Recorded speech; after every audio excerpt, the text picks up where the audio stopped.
We've got an exciting panel before we go to lunch, talking all about VCs and investing in the region. I'd like to invite my panelists to the stage. Come and give them a round of applause. We're going to be pumping up before lunch. Very good. Waleed, Salem, Chris, and Maurizio.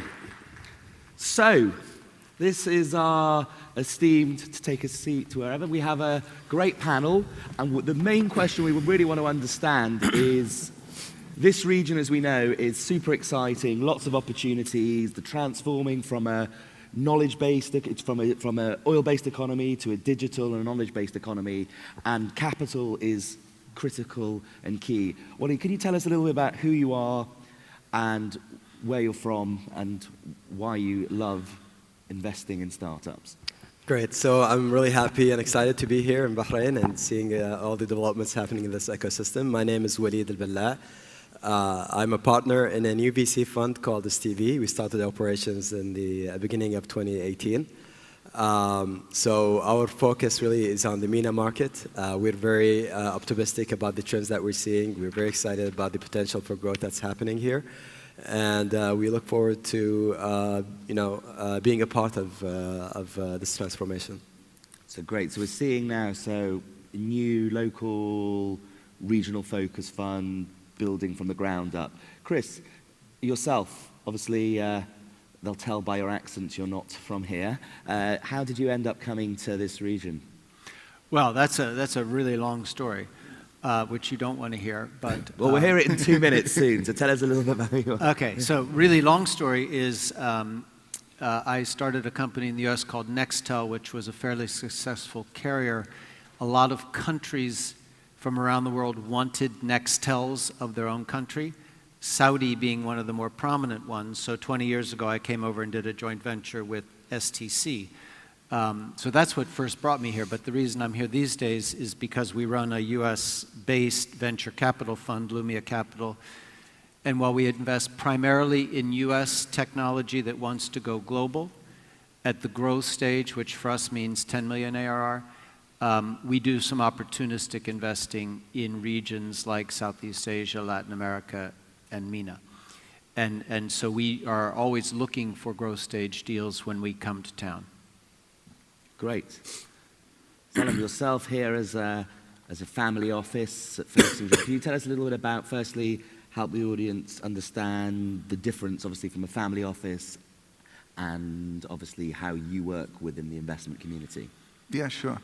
So we are a Saudi family office based here in Bahrain. We have a very diversified portfolio across all asset classes. I look after the alternative assets portfolio. Venture capital is an important part of that, but we also invest into private equity, real estate, hedge funds, and so on. We have a global focus. Most of our investments are in the US and Europe. But then for diversification and return purposes, we also look at emerging markets. The Middle East, GCC is definitely one part of that. And what we like about the region is the investment perspectives are quite attractive because you have demographics and overall industry trends that foster investments and basically promise businesses to make good returns compared to more developed markets. Great. And Maurizio, you have a wealth of experience in Europe and internationally as well, and maybe share with the audience a little bit about what you've created in Venice with H-Farm so they can understand your perspective of the macro picture of what's happening in the innovation landscape. So we are among the pioneers with the digital age, let's say startup. Going back to 15 years ago, we started the first accelerator in Europe. And today it's the largest, probably the largest campus that has to do with startup entrepreneurs and the next generation with the students. We created a sort of monster because in those 15 years and according with the evolution of the ecosystem and try to find a reason, because we've been in Venice and not in San Francisco and Silicon Valley, the typical high-tech hub, and they say, wow, we know that technology is changing the world, but also the next generation together with the technology, they're going to really make the difference. So according with those two assumptions, we started to really go back to the core and creating an environment which is more adapted to today's ecosystem, which is much more global, which is not just about high-tech hubs, because technology is now providing, it is entering into all other mature industries. So up to a few years ago, it was about building technology for the big giants, and now it's more, we see sectors like automotives becoming mobility, it's entering a bunch of technologies, service companies, energy. It's got a big future in all this transformation. So the innovation comes in between the transformation to the revolution, so there is a big margin. So that's, we created this, let's say, home, this campus for this. So we involve students, we involve startups, corporations, investors. It's kind of a zoo, a zoo of people. Great. So again, so we've got quite an interesting different angles looking. The main question which I really want us to tackle is, we have a growing ecosystem of the desire for entrepreneurship, for disruption. And ultimately, entrepreneurs seek capital as well as they seek business opportunities.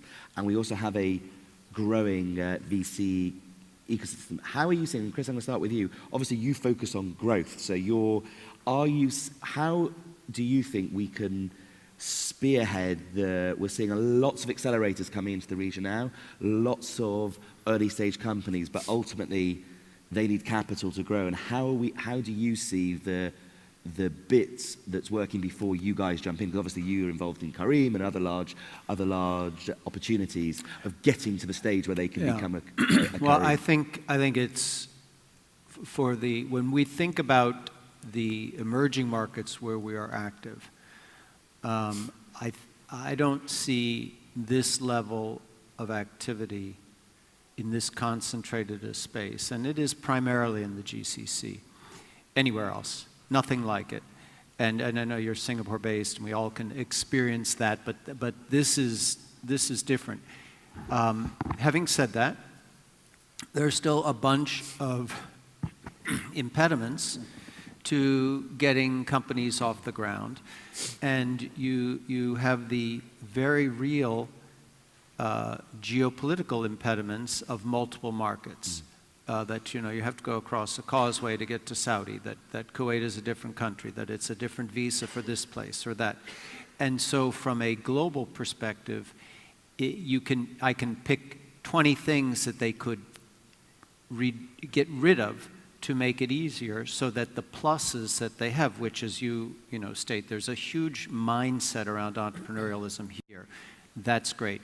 You have incredible smartphone penetration. I'm watching half of you use them right now, and that's great. You have high GDP and very global outlook. So many of those traits are here, and we expect that soon, hopefully in my lifetime, so it's got to be soon, we're going to see more and more growth stage companies. And again, that means 10 million ARR. I can count probably on both hands the number of those companies that are venture backable that we're watching now. But that's very few. But they're coming. More and more will be coming. I want to talk about that more later. That's a very, very key point. And Waleed, to yourself, obviously you're growing your fund in Saudi. What are you seeing there with how we can make some, outside there's some incredible entrepreneurs with some great ideas who've been through an acceleration. What's your strategy to take these companies so that in 3 years' time you can knock on Chris's door and say, let's get a $10 million check from these companies? Great.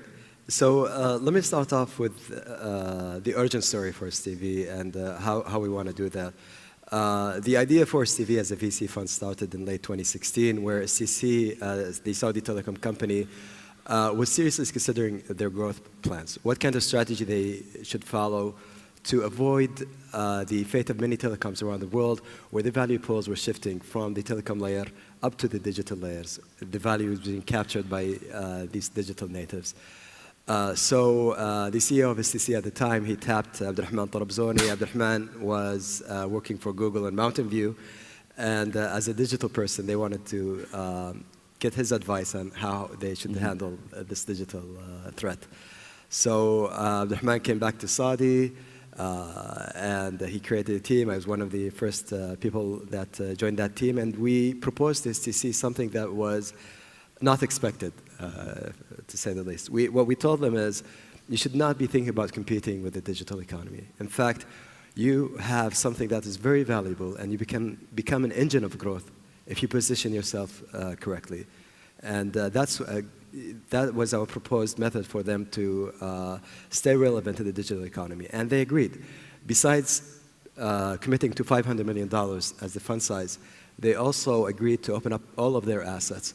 So whether that's data, that's the user base, the channels, anything else that is in STC's control, and we can use that to help our portfolio companies grow and scale, and give them a competitive advantage. They agreed to do that. So to give them credit, that was a huge step forward for the ecosystem. And now other corporates are thinking along the same lines, that we need to open up our assets. It's not just capital going in. So that's one way you can help the ecosystem. The other way is actually, when you look at this at the economic point of view, the cycle should be ending somewhere where the company is either totally independent or there's an exit. The exit story in the MENA market is still not there. So we are working with corporates and other strategic players where we can help them look at these opportunities and de-risk it for them. Excuse me for the excessive coughing. But one example is we would engage one of the largest corporations in Saudi for mining, for example, and tell them, you guys have a mandate to grow, but you're saturated. You also have a mandate for digital transformation, and you're not sure how you want to do this. We understand digital. We have what it takes to pick for you the right problems that are suitable for these digital players. And we come up with a list of problems that, for example, for a mining company, geographic surveys could be a good area for applying machine learning, right? They don't have experience in that, but lots of startups in the digital space, they can do that for them.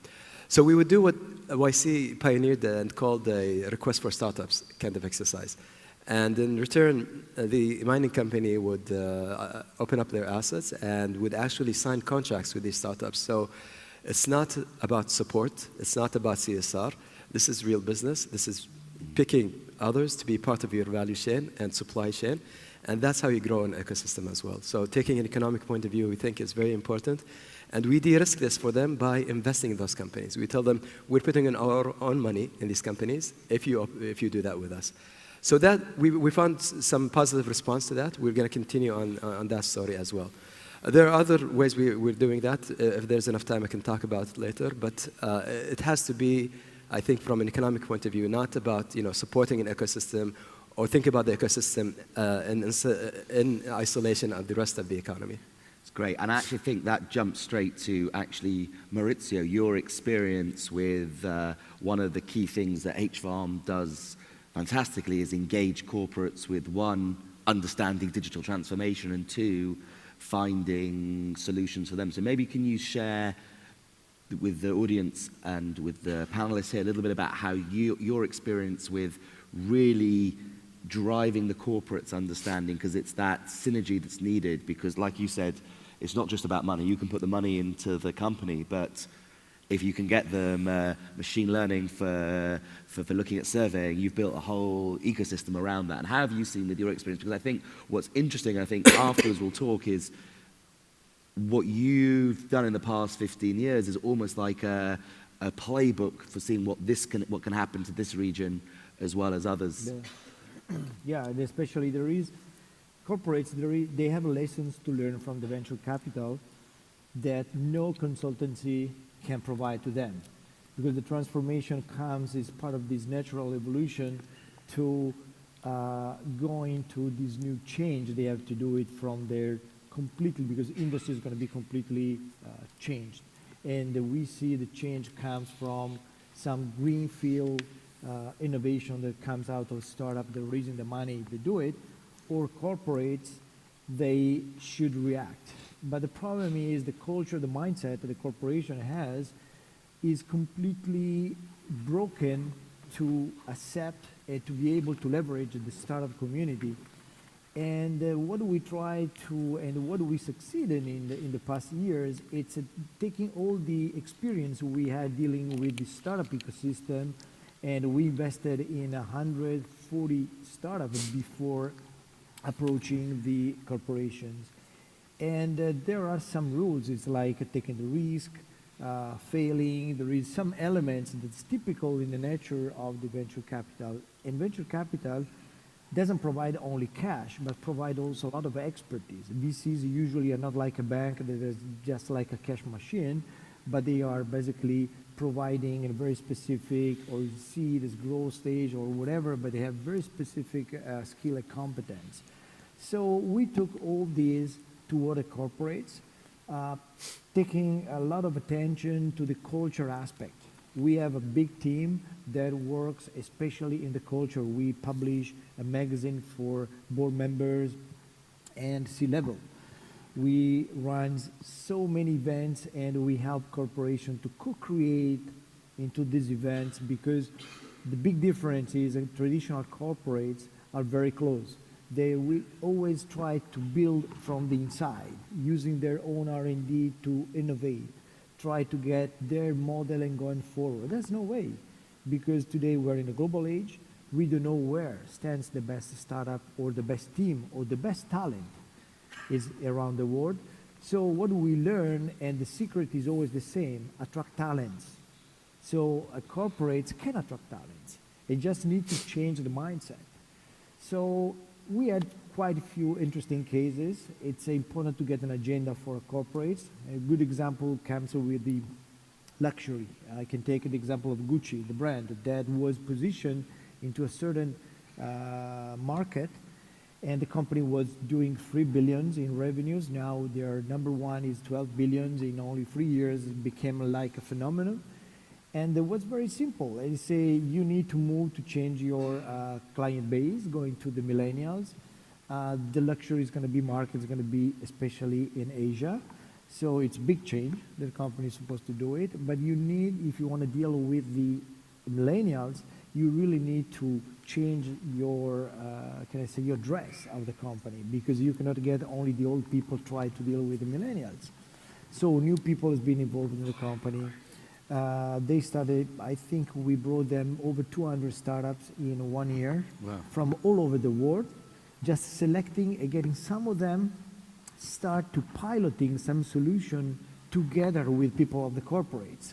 So try to create this sort of infusion. It's a delicate, it's a long shot.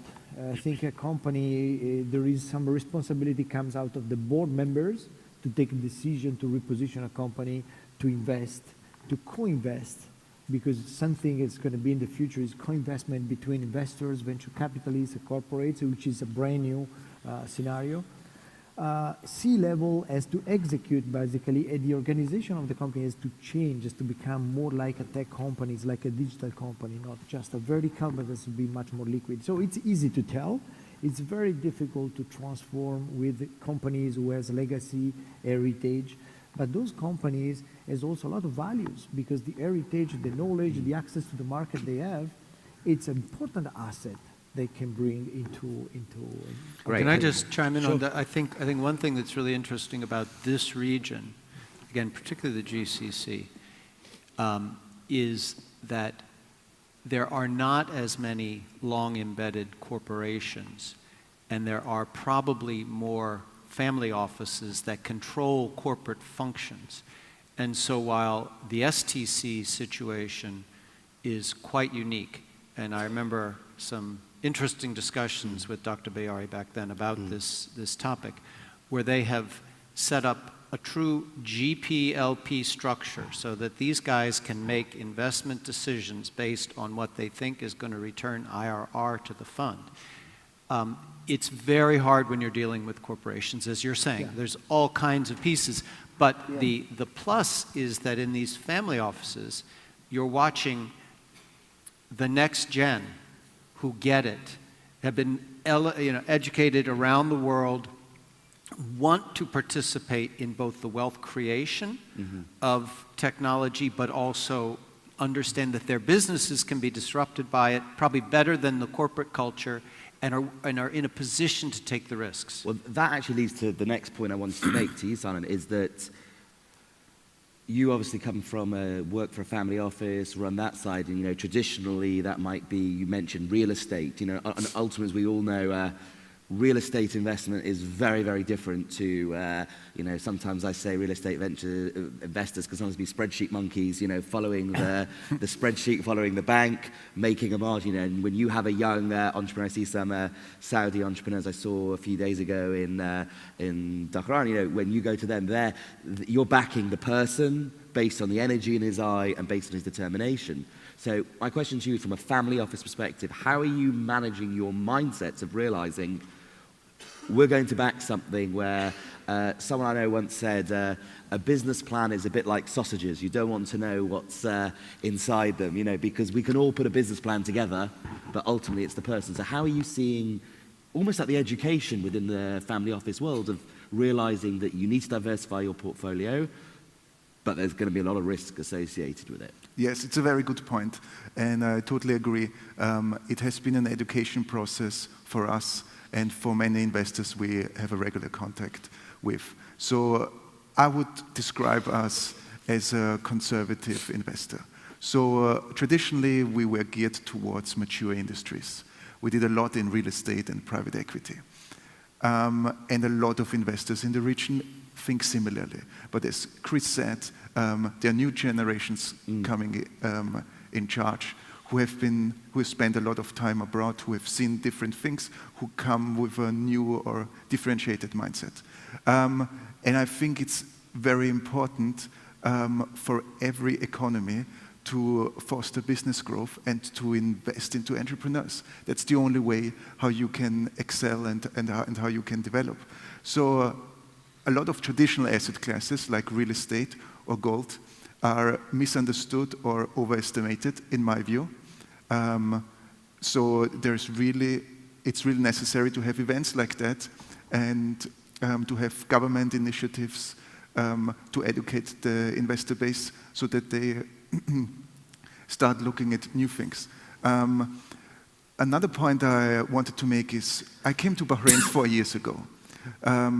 When we looked at VC, we were a little bit skeptical for the whole region. We said, all right, how do businesses here differentiate compared to big Western players? And isn't it just all a copycat? And I think that was an oversimplified way of looking at the businesses here, because you have each market, each country works different. They have different regulation, and you need different access to the market. Someone like Amazon cannot do that. They don't know how to do e-commerce in Bahrain versus Saudi versus Kuwait. You need local people to do that, and you need the local network for that. Another concern we had were exits. By now, you see there is a number of unicorns and exits in the region. It's still a process in development, but you cannot just compare one-to-one investing into VC here to the developed market. And I think one more point I wanted to make is, if you are an investor in VC in the region, you have an early stage edge and a networking edge compared to doing that in developed markets. If you want to invest in the US, in Silicon Valley, it's a very overcrowded place. You will not get access to the really good investments. That's a closed club. Here, you have the opportunity to be one of the early guys, to make a name and to build a network. It's based. It's like, do you want to compete with the biggest and most established, or do you want to start something and be truly entrepreneurial by yourself? I think that's something you should have in mind.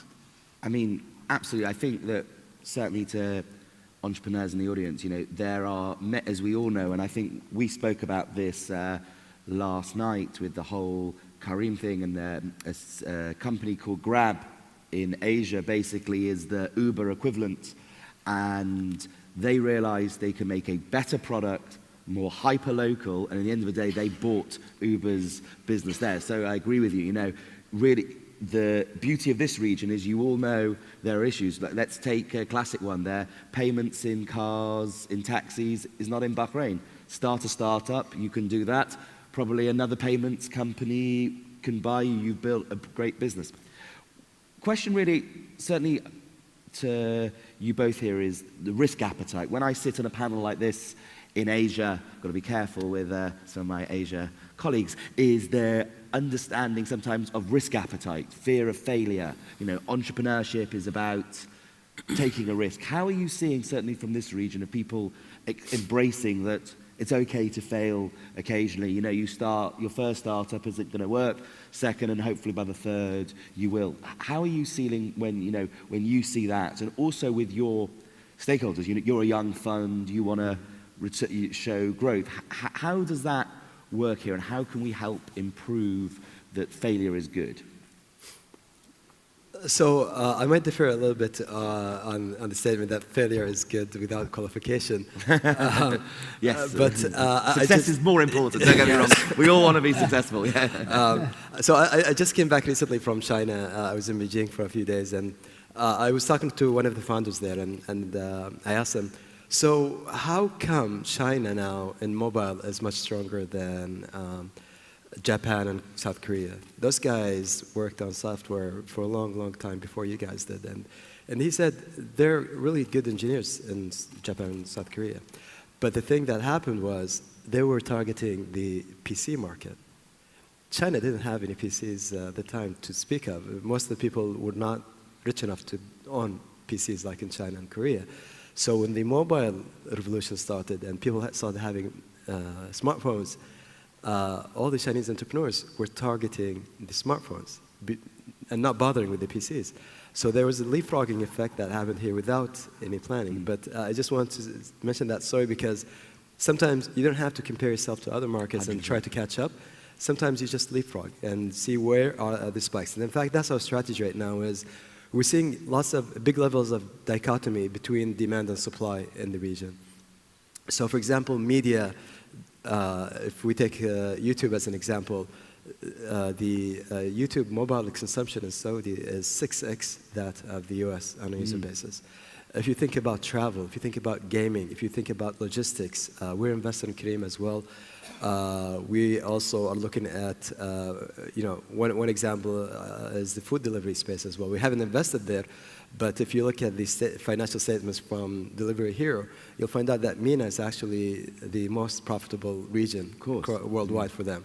So this, we think, are white spaces in MENA where the demand outstrips the supply, and we think we can help by supporting the entrepreneurs who want to attack those white spaces in a meaningful manner, in a way that makes sense from a business point of view.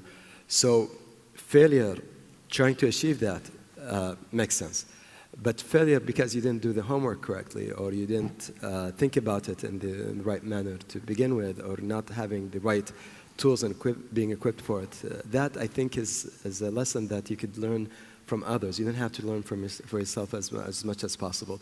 So yeah, we understand the risk. There's an Arabic saying, I'll say it, it doesn't make sense in English, but it's in English and Arabic. It says, no risk, no risk.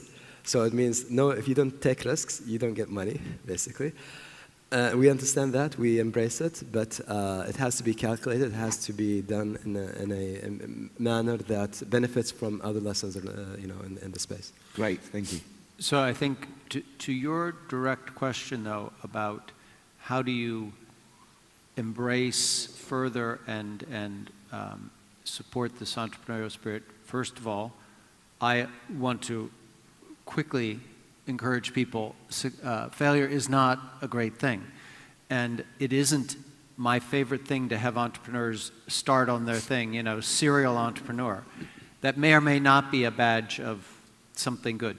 But what we certainly don't want, and several years ago you could have come to this region and worried about, was a group of people who've embraced the idea of wearing hoodies and becoming a success and not going into government jobs or telco jobs, and maybe even their families accepting it, and having lots of early stage capital available to them with tons of ecosystem support, yet nothing afterwards. That was the big worry. Now you actually have people writing checks at the Series A and Series B level. And that's critical so that you don't have people who have worked their tails off and failed just because there's no capital. And so I think that the ecosystem has now all of the components to support that entrepreneurship. Now, of course, a huge bulk of the companies don't deserve to be funded. So, you know, just because they want to be entrepreneurs doesn't mean they're going to have a successful company. But I think all the pieces are there to support entrepreneurs who are putting together good plans with execution. I mean, to clarify that point, I think, you know, what's important is that entrepreneurs, no matter their age, make a decision, say, you know what, I've had a good education. I think education is so important, but I'm 23, 24 years old.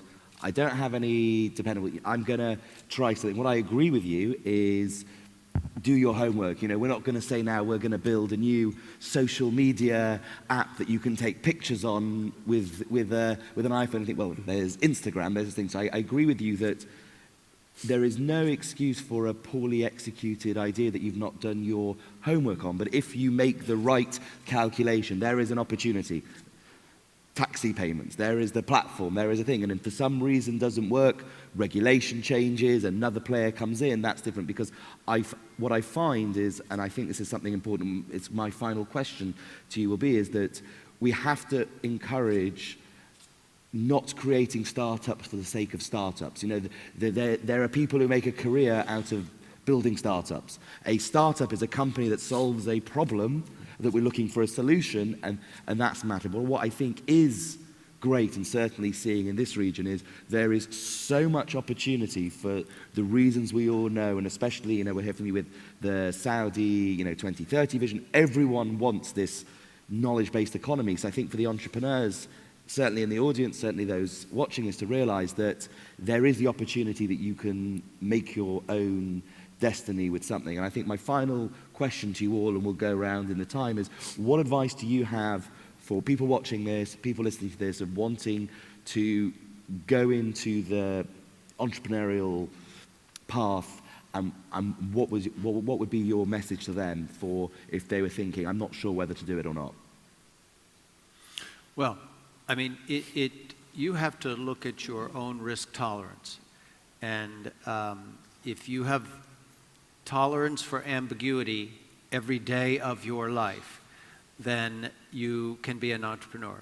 And you also have to have the willingness to do a little bit of everything. Because if there's no toner in the copy machine or no power bars in the cabinet, somebody has to go get them, and it's not usually a place where there's a bunch of staff to do that. So having said that, you get flexibility, fun, freedom, all those wonderful things. So I generally encourage people, if they go to the trouble to ask me, should they be an entrepreneur? I'm usually saying, yeah, great, do it. I think that's a very, very valid point. Hard work, I think for everyone, hard work in everything you do, and looking for ambiguity and understanding, being a bit flexible. Waleed? I'd like to think that real entrepreneurs actually don't need convincing to go into entrepreneurship. They see a problem, they want really badly to solve that problem. Nothing in the world is going to stop them from that. But my advice to them would be as, focus really on the problem, not the solution per se. Don't get married to a solution, because the solution changes with time. Also, invest your time in reading the market. Understand where the market is going, where are the value pools shifting into, how can you actually rearrange that value chain so that you can actually be an important part of it, and can not just extract value, but also create and add value to that value chain. So I think for the time being, we are seeing a golden opportunity, a golden window for the region in many of those sectors. You really have to do your homework to identify those issues. You really have to think with a different mindset, a mindset that actually also incorporates collaborating with others, paying it forward. Competition in traditional style is not going to be very helpful for you. You have to think about this in a new way. And always think that your competitors are not going to be head-to-head with you. Sometimes the competition comes from the side, and you have to think about that as well. So there are many lessons, and luckily in this space, especially in the entrepreneurship space, one of the unique things about it is people share information freely, and they love giving advice. So approach others and collaborate with them, ask them questions, learn from them. Don't start always from scratch. So I think that's great, summarizing knowledge, do your homework, collaborate, and ask questions, delve deeper into what is the problem rather than is my solution the solution. Salman. My key advice would be don't be afraid of failure. Success comes through failure. Some of the most successful people I've met in the business have failed miserably. They have learned from them. They made their failures the basis for their future success. Great. So just get back on the horse, as they say, if that happens. Maurizio. I think this next generation of entrepreneurs, they have the responsibility to drive the change. It's a process. It's long over the next decades. So it's a big opportunity, but it's also, as mentioned, it's very hard, it's very difficult. And be entrepreneurs, it means learning every day from what you're doing and taking mistakes as part of the process, because I think I'm paid to do mistakes. So we did in those 15 years so many mistakes. I keep doing mistakes and just be very fast in understanding mistake. It means it's a result. It is under expectation. So it means something was not as expected. And where is the problem? So be fast. This is a big opportunity, but also it's a big responsibility. I think that's a final point. I think there's a fine line between never giving up but knowing when to quit, and try not to make the same mistake twice. Sure. Is that thing. Sure. Ladies and gentlemen, I think it's lunchtime. Please can you thank my panelists? We're back in an hour on the main stage, so thank you for all, and I think there's lunch outside. Thank you to all for coming and participating. Thank you.